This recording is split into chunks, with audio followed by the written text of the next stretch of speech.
Welcome back to the Wolf of Queen Street podcast series. Welcome back to the audio series or the video series. Join us today. But before we get into today's show, I just want to shout out to my sponsors, JobSearchQRD.com. JobSearch Queensland is a company that's helping you find your next job, help you with your CV, your paperwork, or just helping you get that interview. In the society and the time we live in at the moment, finding a job is more of a struggle than it ever was, and JobSearchQRD.com is the company to go to. Make sure you give them a call and tell them Lauren sent you. But today I'm super pumped to have the power team that I have on the show.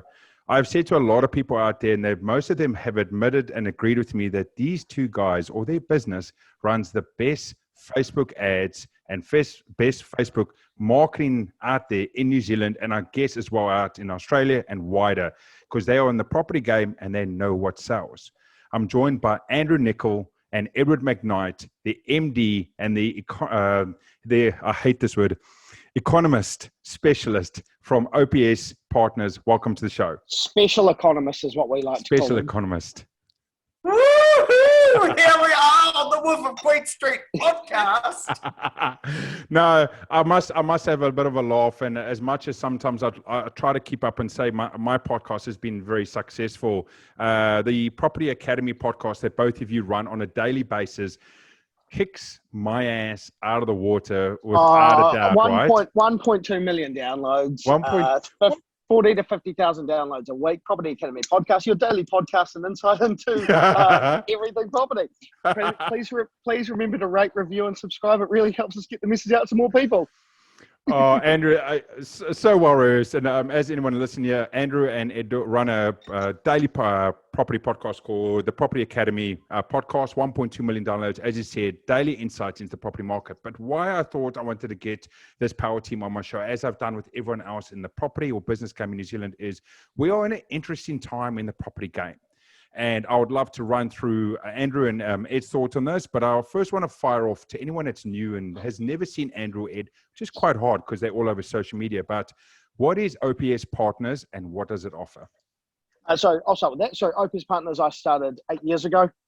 Opes is Latin for wealth, and the whole philosophy behind kind of the name was that we want to partner with people to build wealth. Now, I'm not smart enough to do anything like shares or Bitcoin. So I started investing at the tender age of 19. I know what you're thinking. He's only 20 now. How could he be investing for so long? So thanks to modern technology, I look 20. Yes, you're right. But I'm actually 37 in June.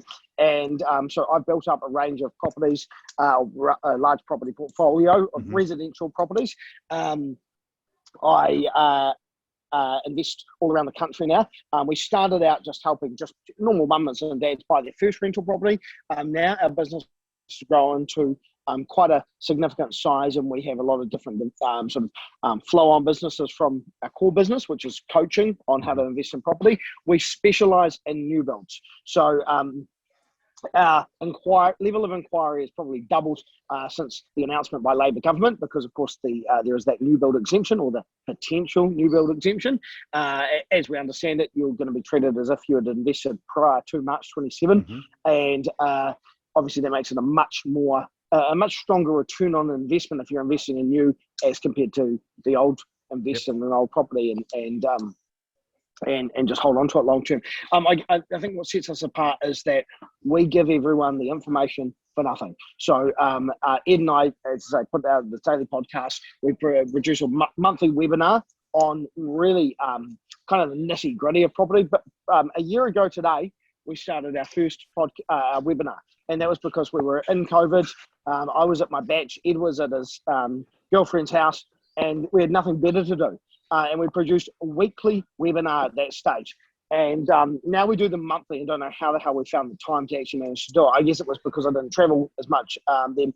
And so we really just, our mission is to make New Zealanders more aware of their financial situation and help them to actually make some informed decisions. Whether or not they invest with us, we don't care. We want to be able to help out people that want to go down our model, but it's not for everyone. There are still DIYers out there because we live in this place called New Zealand, and the DIY is in our blood. But yeah, we're all about just making people more aware of their investment options, and then helping them if they want to go down our path, which is the easy way to become a successful property investor. Ed, anything to add? No, that's good. Thanks. And Sorry, it by can- the way, to any watchers, any viewers wondering what all this noise is, I've just flown into Auckland. I'm at the Grand Hyatt sitting here. And so I'm being surrounded now by people. Obviously, there are people who are potential fans. I'm so embarrassed to ask for an autograph, but I'm sure they will. I must say it's a bit of an interesting one. I'm sitting here going, okay, I want to ask the next point across, and Andrew goes, yep, this is OPS. Okay, great. I'm going to go, yes, what makes you different? And Andrew goes straight into it, and it's literally like, okay, I just let you talk, mate, and you just go and give the whole story. That's a very dangerous MO. So just to let Andrew talk, to anyone that's watching at the moment that doesn't know the relationship, right? I told Andrew when I met him about a month ago, you can come on my show and say whatever you want. I think Ed would have stabbed me if he had a knife in his hand, because he's like, don't tell Andrew he can come on and say what he wants, because he will. And he's got to think about the shit that comes out of his mouth. So I did say again before the show, by all means, far away. But Andrew or Ed, as you said, OPS is out there to educate the New Zealand market on property investing, and you guys specialize in the new build market.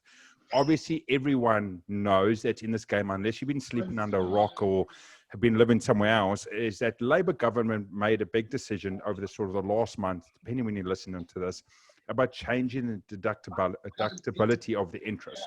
I would like to know what your thoughts are on that, around how they think this is actually going to slow the market down. So I think this is perception by the government, and maybe this is just political. Maybe they're just doing this for the show of it. But you're going to blame someone for the housing crisis, and who better to blame? We've got rid of our overseas investors, so we're going to pick someone else. So we're going to pick investors. They're the big bad bullies, and there's this image painted in the media now, which is really offensive, which is that property investors riding around in Bentleys, smoking cigars, having these big lavish parties. And look, we hardly ever do that. Look, the reality is most of my investors, they are just making ends meet, and they are in most cases subsidising rent for the first few years when they buy a rental property. And we're using words that aggravate. So we're using words like loophole, tax loophole. Interest deductibility is not a tax loophole. There have been loopholes in the past. People like Ed have exploited them, I'm sure, but not people like me. But there have been these loopholes which have allowed property investors to kind of get an advantage. But it's all within the law. They've closed a lot of those loopholes. The interest deductibility is a major. The bright line test extension. I mean, all I think of that is we got told we weren't going to have a capital gains tax. We voted Labour back in. And now we've got a pig with a little bit of lipstick, and we're being sold that this isn't a capital gains tax. And so I feel cheated as a property investor, but I also don't care because I buy for the long term. My strategy is buy and hold as long as possible, 10 years plus. So it doesn't matter. Again, new build exempt. The interest deductibility is a major. And the reason it's a major is because most people are break even at best on their investment portfolio. There might be a little bit of a top up, there might be a little bit of a profit. Now, all businesses are really simple. You make some money, you spend some money, what's left over is profit, and you pay some of that in tax. Now, you're paying tax on money that isn't left over. So where does that come from? And that's the real issue. And I read a really sad article in the newspaper a few weeks ago, and it was about this lady in Hamilton who owned 4 rental properties, and she was just a normal income earning lady, and she'd managed to acquire 4 rental properties. She'd taken the risk to invest in property and probably had it pretty hard, probably hasn't upgraded her own house because she's been investing to kind of have a better future for herself in retirement, like a lot of people that we would work with. And now the government has essentially pulled the rug out from underneath her. So she's had to refuse to renew any of these tenancies. This is after Healthy Homes. This is after the tenant law reform.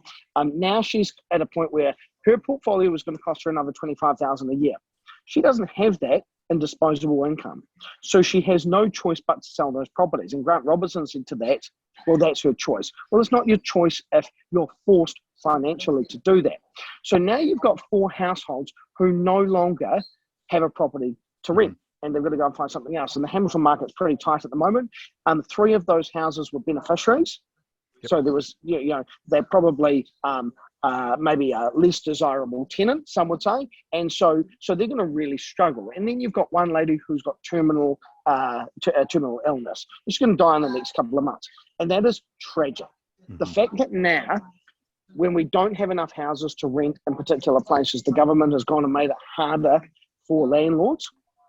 You got to remember that people are going to exit the market. And Tony Alexander's recent survey of 3,600 investors said that 25% of people are going to exit, are going to sell something. Mm-hmm. And a third of people who responded said that they're not going to enter the market.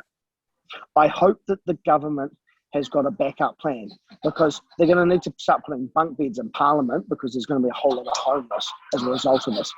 Yep. Anything to add?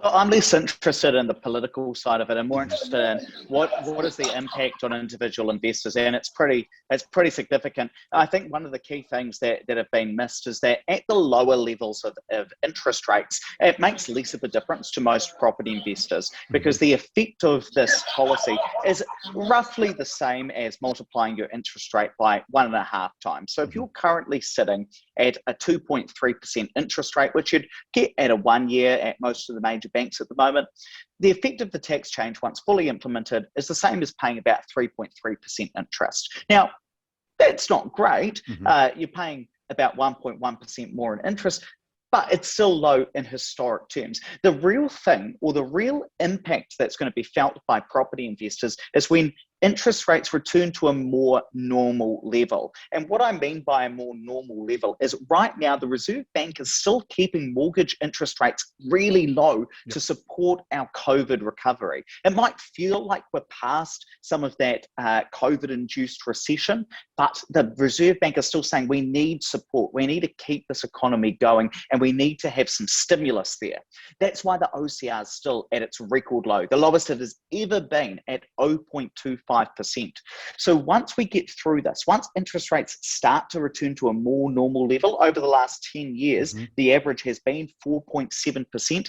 That's where we'll start to see the impact, because 1.5 times 4.7 is significantly higher. That's where we start to get up around 7% in terms of how it is felt to landlords, the effect of that policy. So right now, the couple of next few years, not going to make a massive difference. Once interest rates start increasing, that's when we're going to feel it, and that's where you're really going to see it. But a lot of it at the moment, I've got to say, is really about investor sentiment, about how it's making landlords feel. And so perhaps people are going to put off purchases, as Andrew said, in regards to the Tony Alexander surveys. People are going to second guess buying an extra investment property. And to some degree, I think it's relatively understandable from the Labor government's point of view, because what is really going to change the market is a long-term increase in supply. But of course, it takes time to build houses. So the government's had to do something in the meantime.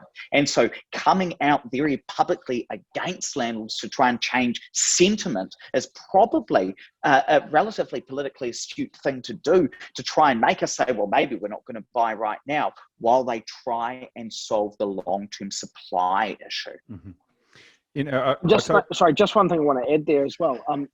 A big part of this is trying to make it easier for first-home buyers. And in Tony Alexander's survey, the overarching theme was that people were all on board with that. We want to make buying a house in New Zealand achievable for first-home buyers. Ed and I did a podcast a wee while ago where we actually dug into the data around how hard is it to buy a house now compared to what it was 10 years ago. And the reality is, it's easier now than it was 10 years ago. And the reason for that is because now you've got things like KiwiSaver. So KiwiSaver is a compulsory savings. If you're contributing to it and your employers give it, well, firstly, that 3% you get from your employer, you're not going to get that otherwise. The 3% you put in just becomes an automatic deduction. So it's savings that you can't actually get into. So that actually creates a saving habit without you actually doing it yourself. Then there's the first home buyer's grant if you qualify for that. Which can be $20,000 as a couple if you're buying a brand new property. And then you've got interest rates that are record low. So I don't actually buy into that message that it is impossible to buy your first home. That debt to income, the purchase price to income ratio, that's flawed. It's like using the scales to tell you if you're fit. It doesn't work. there's more to it. And I'm sorry, but sometimes millennials, my generation, need to be told, hey, if you want to buy your first house, time to make some sacrifices. Time to not go out every single night of the week. Time to cut back on that avocado on toast, because to get to your largest financial commitment in life is probably going to require some sacrifice. Suck it up, princess. Yeah. Now, mate, I just need to check in on this, because surely you misspoke when you claimed that you were a millennial. Get fucked. But Andrew, Ed, yeah, I totally agree with that. With the information that's come out there, I think the biggest thing is, both of you are so thick in the industry and business and looking at it. I'm more on the outside. I mean, I'm a property investor myself. I'm talking more to the mom and pops that's doing one deal here and one deal there, right? And seeing that sort of side of it. And I think the biggest challenge the open market is seeing at the moment is the lack of clarity. We don't care that there's a rule that's come in, and it's been a curveball, and it's a bullshit rule. From my opinion, it's not going to help anything. It's going to be more detrimental. But where the challenge is that this rules come in without clarity. So it's like, hey, yes, we're going to put this in place, and then everyone's coming out and going, what about tiny homes? What about my batch? What about holiday homes? What about Airbnb? What about all these other things? And there's no clarity on it, because in a business world or an investing world, I know if I follow these 10 steps on this model, I'll get this result within a range. If I follow this under certain things, same thing. And currently, I think that is the biggest thing, that we don't know. The open market as an investor doesn't know what those steps are. Well, the reason for that, Lawrence, is because the government's got no fucking clue yet. And they've introduced this policy, and I think Ed was one that told me this. I just steal his facts, that the revenue minister said in Parliament, we don't know how many people this is going to affect. Why the hell would you introduce a policy without knowing the simplest of things, such as the number of people that it's going to affect? So the government still has to go through this consultation process, which Ed, who's our political mind, will tell you what is involved in that. Ed? Yeah, so it's a 3-step process. First of all, the legislation has to be drafted. So it's not been written yet to the best of my knowledge at the time of recording. And then unless it is introduced under urgency, where you can move it through Parliament much more quickly, we're going to go to a select committee process. And that's where the general public of New Zealand will be able to have their say. So we'll be able to read that draft legislation. Maybe there'll be a pre-release, but I'm expecting it probably won't be. Then there's going to be a select committee pulled together. That's parliamentarians or members of Parliament who sit around from different parties and listen to what we've got to say about it. And so that's where the definition of things like new builds are going to come in. There's going to be definitions around farmland. That's going to be a big one. So what happens with farmers who are renting out a portion of their property to farm hands or to share milkers who are helping them out on that land?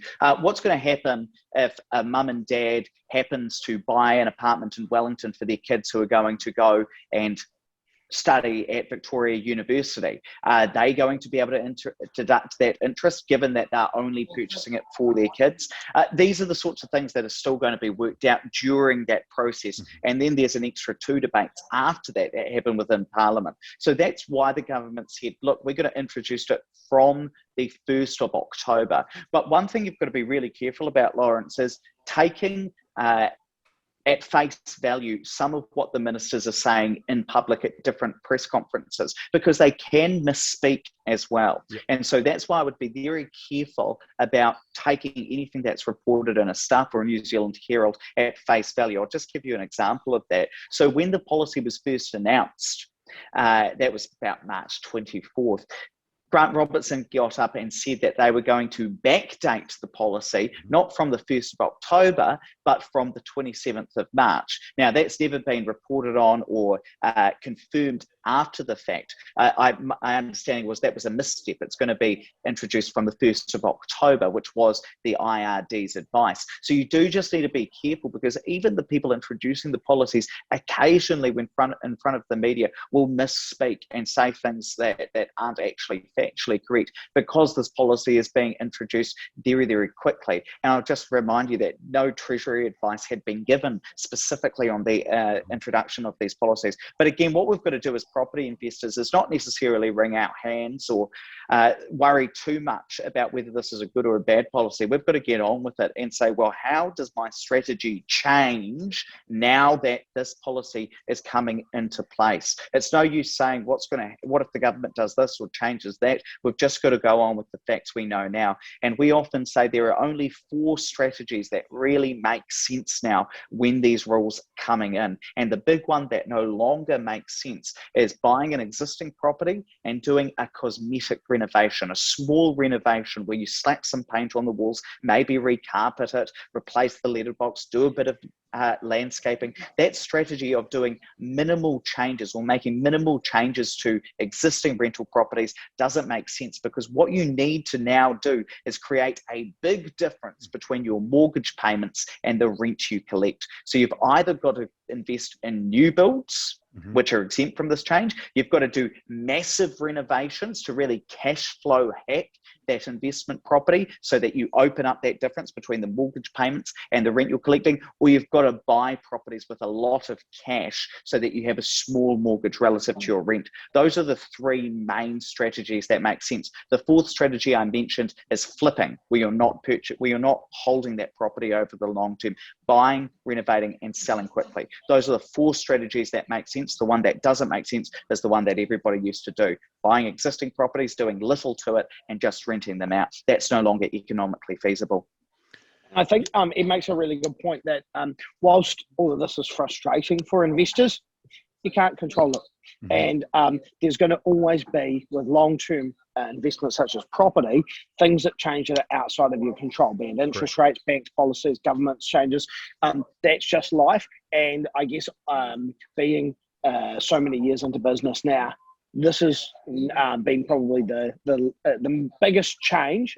It's going to have the most significance, but it's been the least concerning for me, because I know that economics takes over and you just carry on and get on with it. And so one of the things that we've done that we haven't done in the past, or a service that we haven't offered in the past, is actually to review people's portfolios and go through what's the actual numbers on a property by property basis, and what's the overall effect for your portfolio. And then it becomes really easy, because people can say, hey, turns out there's one property there that really isn't fit for purpose anymore. It's got some good capital growth. A good example, one of my investors that I work with has one property which had really good capital growth. It's based in a really affluent area in Christchurch. It's got low debt. So the numbers look okay because the debt is low. But overall, there is a better way of actually getting a return on investment now. And so what we've done is said, okay, well, let's get rid of that and let's turn that into new properties. And by doing that, by reassessing his portfolio, he will be richer sooner than if he just carried on doing what he was doing now. And so this is a good opportunity to say a property portfolio, a good investment isn't a good investment necessarily forever. And so you always have to be reviewing these things. We recommend once a year, and whether it's through someone like us, through an accountant, through another sort of property expert, you've just got to be doing it. Yep, agreed.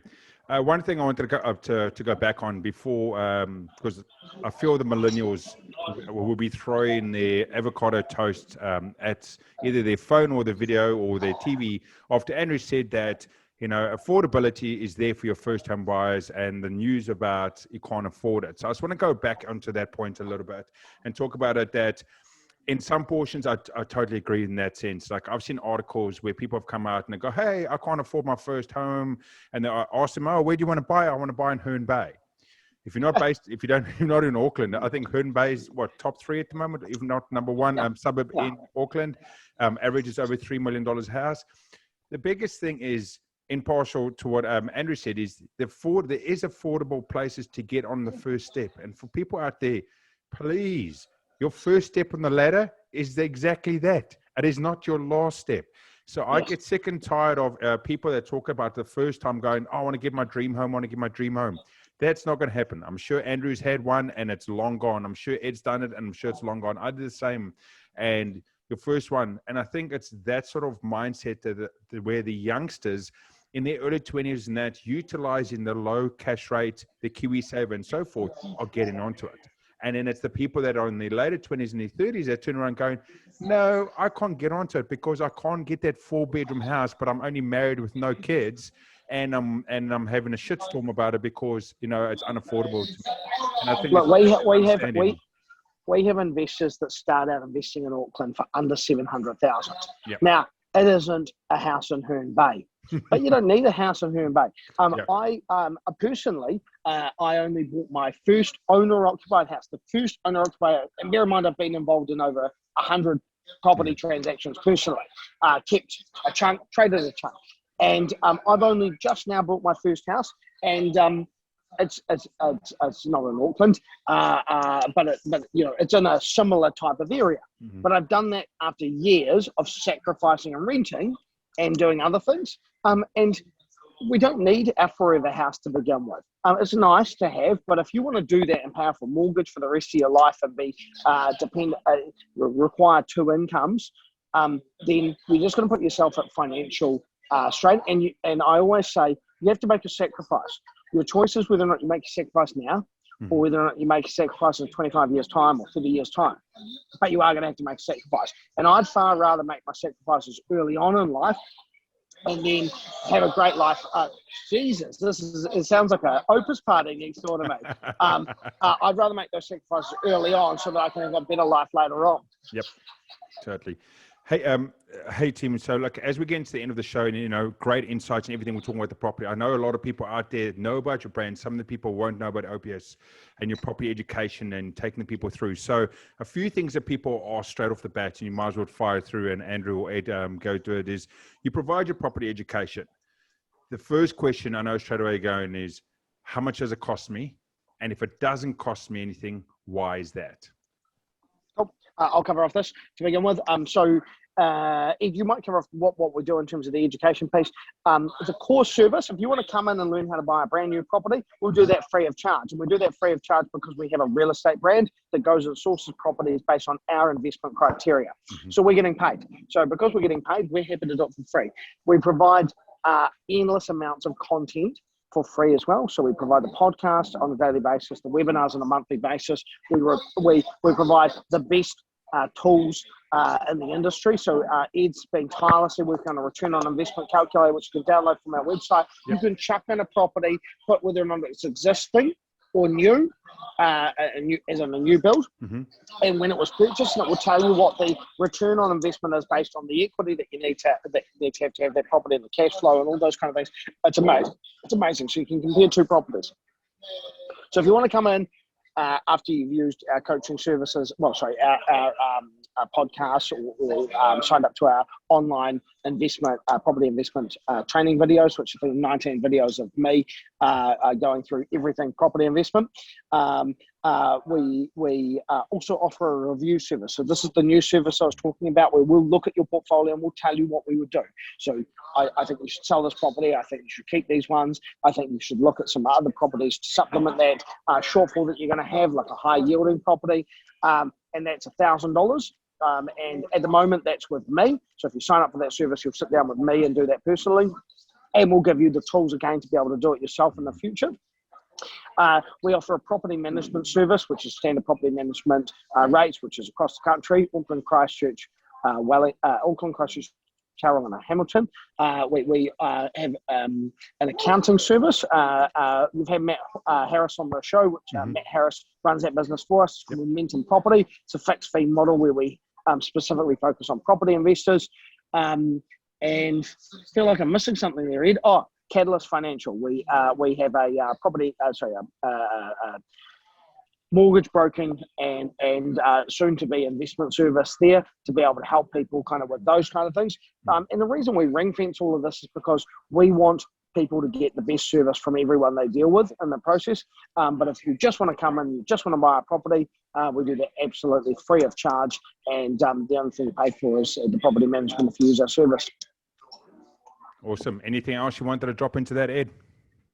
Look, I just add in a couple of things around if you want to learn more about property investment. And look, we really try and make it very, very practical and bite-sized so people can understand it. The first thing I'd like to mention, apart from actually the property side and of course the Property Academy podcast, is we are the proud owners and publishers of Juno Investment Magazine. This is a quarterly investment magazine, the only one in New Zealand that focuses on all types of investments. So shares, managed funds. There were some articles in the last issue about Bitcoin. Now you can pick this up in your supermarket, and we are, and I will announce it here, this is the first time we've announced it, Lawrence, we are renaming that magazine from Juno to Informed Investor Magazine. That's going to be happening after the next issue, which is coming out very, very shortly. We're really proud that we published that magazine. Over 10,000 copies are published and printed every single quarter.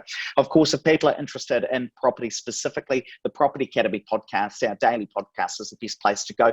I believe I'm about to schedule the next episode, which will tomorrow's episode, straight after this. It's going to be episode 587. And we have not missed a day over the last 587 days.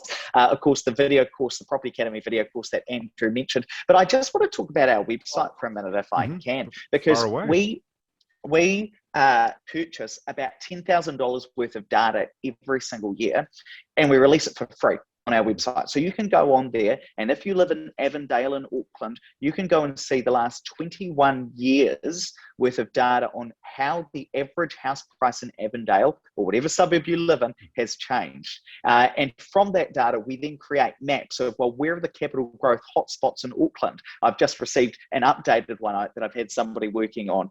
Where are the highest yields in Auckland? What are the trends based on how close each suburb is to the centre of the city? We have that for all of the 4 major cities. And that's a real labour of love there.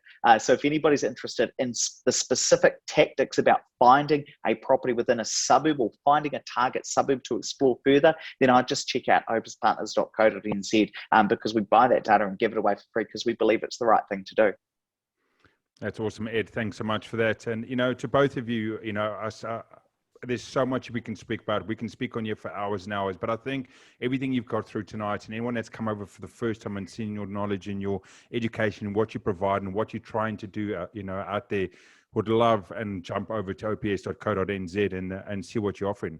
Like Andrew ran through it, right? The education's there, it's free. He showed the reasons why it is free so that you can get where they make the money on the other side. I think that's always the biggest thing, is understanding of what you're getting, why you're getting it, and how is it supplemented. Because unfortunately, after COVID, there's a lot of shit out there. There's a lot of noise out there. And being in the game, I know Andrew's nodding his head, there's a lot of cowboys that's trying to not actually help people. And one day I'm going to run into one of those cowboys, and it's going to be Cowboys and Indians. And I look for it's something that we hate, and that's why we, with our podcast, we will give out the information regardless if it supports our business. So, for example, we'll do an article, we'll do a show on relocatable homes, which is not something we'll ever be involved in, and we'll talk about the major potential for uplift and something like that, but we'll talk about the risks as well. And it's completely unbiased because we don't mind. If someone wants to use us, awesome. If they don't, it's okay. But we want to give people more information so they can make an informed decision and know they're getting honest truth when it comes to property rather than media spin or bullshit. Yeah, that's awesome. But as we go to the end of the show, Andrew and Ed, do you want to drop any last nuggets before we end it off? I think you already gave your websites and so forth. Anything else you want to leave the listeners or the watchers with today? Ed, you just want to get downstairs again, don't you? No. No, the main thing that I would just mention as well is that when you're thinking about the government changes in regards to tax, you've also got to think about what hasn't changed. And for most people, what hasn't changed is the ambition to get ahead or the desire to make a long-lasting change within their lives, whether that is to build a passive income, prepare for retirement, or just simply grow their wealth. The ambitions of New Zealanders haven't changed. Now, some of the tools might change. Maybe your strategy in regards to property investment needs to change. Maybe you need to be in the market for a little bit longer. But what you've got to do is not change your ambitions because the economics of property investment in some regards have changed. You've got to find out how it's going to work, and we can't let our ambitions slide, or what we want to achieve for our families or for our own lives slide because we've had some policy changes. We can find ways around it. We can find ways to get ahead. We just need to find out what now works in the new environment. And that's why I'm really excited to build things like that spreadsheet that Andrew talked about, so you can physically see what is the change that happens when the tax changes. And anybody can download that absolutely for free, opespartners.co.nz/ROI. That's the acronym for return on investment /ROI, and download that and play around with your own numbers. Awesome. And just one thing I'd add to that is I know that this can be a bit scary for people, particularly if you are middle New Zealand who have just tried to get ahead and invest in property, and now you feel like the rug's been pulled out of from under you. Get some advice and don't make a quick decision, because property investment is a long-term investment. Don't make a knee-jerk reaction to these policy changes. Get some advice, plan out what the changes need to be, and then do so in a methodical way. Awesome. And thanks, Andrew and Ed, so much for coming on the show and providing your education. Everyone else that's watched us, make sure you head on over to the website to see what they're doing, the education, the knowledge. Like I said, they're giving away almost everything for free. I think everything they are actually giving away for free.